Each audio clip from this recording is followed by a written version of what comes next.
Kita lanjutkan dialog saya pagi-pagi ini kayak berasa sugar rush ya, karena semuanya dibahas manis-manis semua. Bang Rian, kalau misalnya dari paslon 01 itu kan juga mengatakan bahwa ada dokter keliling untuk lansia dan disabilitas. Kemudian juga ada mobil curhat, tapi itu prioritas tidak sih? Itu memang menyasar dengan persoalan Jakarta saat ini? Pasti dalam eksekusinya kita akan melakukan analisa tergantung kepadatan penduduknya, tergantung banyaknya warga yang lansia di situ seperti apa. Termasuk kadang-kadang nih teman-teman lansia yang tinggal di pemukiman yang padat, untuk bisa nyampe ke jalan raya aja, apalagi yang sudah pakai kursi roda, yang sudah susah jalan itu kan berat ya. Jadi pasti akan kita analisa, pasti ada skala prioritasnya. Kemudian yang soal mobil curhat atau psikolog gitu, sebenarnya isu mental health ini generasi saya mulai terasa ya. Kalau generasi lebih atas mungkin kan merasa lo tuh cemen gitu. Tapi kalau semakin ke bawah sini semakin merasa memang itu, banyak banget ya. Betul. Terutama teman-teman yang generasi lebih muda karena digital native kan. Pada saat mereka dari kecil mereka terbiasa melihat suatu hal yang mungkin cenderung mewah, instan gitu. Di luar dari kenyataan ya. Betul. Terus gua nggak bisa dapet. Jadi hal-hal seperti ini memang memicu adanya permasalahan mental yang cukup problematik lah buat teman-teman gitu ya. Nah, Baru Ridwan Kamil ingin yuk kita datengin aja ahlinya ke wilayah, datang jemput bola lah. Jadi konsep jemput bola ini, kita nggak mau warga itu direpotkan. Udah dianya punya masalah, apakah masalah kesehatan, masalah psikologis, dia harus capek-capek mencari solusinya. Baru Ridwan Kamil mencoba jemput bola. Inilah tadi, keadilan sosial tadi mencoba kita wujudkan. Jadi kalau menurut Pramono Rano ini tetap tepat sasaran nggak nih langsung ke mental health, Gen Z dan lain sebagainya yang difokuskan, padahal juga masih banyak persoalan lainnya misalnya sekolah dan lain sebagainya yang juga harus menjadi prioritas harusnya kalau menurut Pramono Rano. Semuanya penting ya, karena semuanya itu berhubungan, terutama bagi keadilan dan kesejahteraan sosial. Saya sepakat banget dengan Bang Rian. Tapi kalau Bang Rano dan Mas Pram ini nggak pakai ribet. Contoh misalnya kayak tadi kita bicara mental health, itu penting karena apa? Dari mental health itu berpengaruh terhadap produktivitas masyarakat ya. Nah, tapi kita nggak pakai ribet, cukup dengan hotline aja, nggak perlu mobil parkir kita datang. Memang bagus menjemput permasalahan, tapi itu belanja masalah. Solusi yang tidak solutif menurut kami. Sehingga kami menyediakan hotline 24 jam dan itu bisa langsung berbicara dengan psikolog dan psikiaternya. Apakah hanya sampai di situ mendengarkan curahan hati warga tapi tidak membantu menyelesaikan masalahnya juga begitu kan? Iya. Nah, di sisi lain misalnya masalahnya saya belum punya pekerjaan nih, saya belum punya rumah nih. Kemudian saya menjadi korban KDRT nih. Nah, itu kan harus ada implementasi. Nah, hal-hal seperti itu contoh kayak misalnya kita bicara apa aja sih kebutuhan milenial Gen Z kan banyak. Yang pertama pekerjaan. Kayak kemarin pas debat kemarin ada mahasiswa bertanya bagaimana cara bisa mendapatkan pekerjaan lulusan S1. Nah, kami menyediakan pelatihan-pelatihan 3 bulan sekali di setiap kecamatan. Ini adalah langkah konkret. Jadi bukan berarti setelah lulus itu kita mencari pekerjaan tapi kita tidak bisa melakukan apa-apa. Kita bisa sertifikasi, bisa meningkatkan skill kan, hard skill kita. Dan itu sertifikasi yang bisa bekerja sama dengan lembaga-lembaga resmi. Di sisi lain juga kami juga menyediakan job fair 3 bulan sekali di setiap kecamatan, juga membuka peluang bagi para lulusan dari SMA maupun kuliah, universitas untuk bisa mencari kerja. Lalu kami juga menurunkan syarat pasukan orangnya yang tadinya SMP menjadi SD. Kenapa? Ini kami mengajak untuk masyarakat Jakarta yang mau bekerja lulusan apapun bisa kok. Itu bentuk dari upaya supaya mengurangi jumlah pengangguran. Iya. Terus habis itu kita bicara juga apa sih milenial Gen Z ini kebutuhan rumah. Kita melihat bahwa Indonesia ini di ASEAN ini merupakan tertinggi pengajuan KPR-nya. Nah, Mas Pram dan Bang Dul ini hadir juga untuk mengembalikan program pemerintah sebelum itu PBB 0% untuk DKJ nantinya ke depan. Nah, sehingga pemerintah ini hadir itu dua, pertama nantinya Mas Pram dan Bang Dul, secara langsung dan secara tidak langsung. Secara langsungnya itulah bentuk-bentuk pemerintah hadir untuk upskilling setiap masyarakat Jakartanya, memberikan solusi-solusi ke individu-individunya. Nah, secara tidak langsungnya memberikan fasilitas seperti daycare, seperti co-working space, dan lain. Itu yang untuk menunjang produktivitas dari warganya. Baik, kita silakan undang Bu Risma. Si Otang sudah datang akhirnya, sudah sampai tadi ya. Harus macet-macet ya tadi pagi ya. Halo Bu. Halo, ini kayaknya gue di tengah nih. Wah, berat nih. Berat ini. Monggo Bu, di situ Bu. Boleh Bu. Di situ Saya Bu. geserin. 1, 2 nih. Pasnya berarti geser dikit ke situ boleh berarti. Geser situ, Pak. Oke. Ibu datang dan mendobrak. Oh, kita kan nanti Datang mendobrak. Aku di sini. Oke. Bapak yang mau sesuai Yang nomor muda urut sama yang lebih ya. senior. Akhirnya Iya, Bu. Bang Rian geser. paling-paling kita nanti yang ini. Apa dia yang menang? Yang apa, Bu? Kita Bu Risma. Ya ini sudah Bu bobotoh. Risma.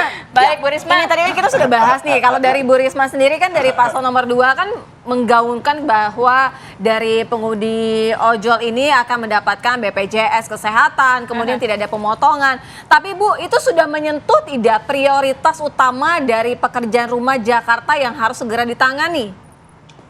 Salah satunya iya. Karena apa? Itu kan masalah di DKI ini kan middle trap ya. Middle income trap. Ya. Middle income trap. Nah, jadi kan untuk menengah itu adalah membuka lowongan pekerjaan, ya kan? Dan juga memberi makan. Makan udah ada, sarapan gratis, makan Bukan, gratis. bukan makan begitu. Oh, bukan. Itu mengemis namanya. Jadi gimana? Nih, Bang? Jadi 9 juta Mbak orang di DKI kalau pagi ya. Mau ngasih makannya di mana? Ada yang di sono, ada yang di sini, Itu kan tidak Pasti memberikan sudah solusi. dipikirkan matang-matang oleh mereka. Ya nggak mungkin di mana? Di balai kota. 9 juta bisa ditampung di situ Balai-balai semua. warga yang dibuat oleh Mas Pram dan Bang Dul nantinya. Kapan kerjanya? Mas Rian katanya di Orang ada kerja misalnya. Kita dengerin dulu aja, Ibu. Oh, iya. dengan Misalnya. baru siap-siap Mas Rian ya nanti Misalnya menjawab ya. kayak orang ini di TV One, dia kan kerja nih di sini, Iya. terus makannya di mana? Banyak dong chef. Gitu. Nah, kalau misalnya Catering. Ibu mengkritisi, paling tidak Ibu apa menawarkan apa dari Makan paslon malam. nomor Kami 2? memang Makan malam. makan malam itu. Udah lengkap dong ya. Itu kalau makan malam itu lobi-lobi politik. Kami kan independen. Jadi Jadi ada Ibu beban prioritasnya politik. gimana? Konsepnya apa yang Ibu Konsep tawarkan kita begitu? yang kita tawarkan adalah itu yang tadi kan udah dicuplik ya tadi. Itu kan dia membuka lapangan pekerjaan dan memberi makan bukan berarti makan pagi, makan siang. Tetap di balik kota itu tetap ada. Iya. Ya siapa saja yang membutuhkan makanan di balai kota ya monggo silakan. Itu dibuka oleh paslonnya seperti yang lalu-lalu juga Iya. kan sebelumnya ada. Tapi yang membedakan 02 ini seperti apa? Membedakannya jadi kita itu membuka lapangan pekerjaan kan memberi makan. Oke. Iya Berarti kan? tidak bentuk fisik makanannya. Tidak. Jadi perut kenyang, dompet isi. Otaknya senang. Ya kan? Tapi dua-dua paslon punya program untuk menyerap lapangan kerja juga. Iya. Nah, lapangan kerjanya seperti apa? Karena paslon kami sebagai bapak ayah. Jadi dia kalau misalnya pekerjanya itu non skill, nah ditempatkan program-program orang ini kan ada juga ya, Ada. yang Ada. Orang tidak ini pakai namanya SD. Rian, Bu. Pak Rian, Orang ini Jakarta namanya Rian. baru. Oh, jadi pindahin duduknya. Jakarta nggak baru loh, udah lama. Statusnya Iya kan baru, Bu. Tadinya kan khusus ibu kota, sekarang Ya khusus baru Jakarta. datang dari Jawa Barat. Masuk tuh Iya Bang. toh. Tapi di Jawa Barat gubernur 5 tahun, wali kota Bandung 5 tahun, pengalamannya Bukan. ada, Bu. Iya contohnya Disneyland aja kan gimana tuh. Ya, kan udah dijelasin, Bu. Iya kan? Mesti ada apa ya, visi, Imajinasi. inovasi, Artinya imajinasi. jejak digital. Makanya saya mau nanya, Bu, ngasih kerja di setiap kepala di Jakarta gimana, Bu, caranya, Bu? Caranya membuka lapangan pekerjaan itulah andalan kami adalah GTA. Seperti apa tuh? Getok. Tular, Getuk tular. adab. Bukan getuk ya, getuk makanan Getok, Ibu ya? getok itu ya, makanan itu ubi kan, Iya, ya iya. apa singkong, pakai gula merah ditumbuk kan, Getok nah, itu tular. getuk, Iya. nah getok ketok nular ditularkan semuanya. Bayangan Jadi Caranya gimana? Nih. Caranya. Tok, Itu- tular ada. bukan. Iya. Jadi gini, semuanya beradab loh. Kalau enggak, kami landasannya adab Pancasila harga mati, gitu loh. Karena tanpa adab, anak-anak tawuran, narkoba. Contoh anak-anak SMP itu yang kemarin ada berita di Jawa itu ya.